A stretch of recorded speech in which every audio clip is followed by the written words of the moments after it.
Negeri Kedah kemegahanku, hijau kuning lambang negeriku. Bersatu kita terus maju, Darul Aman kebanggaanku.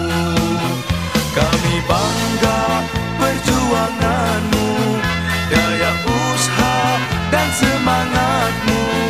Impian yang ditunggu-tunggu kini menjadi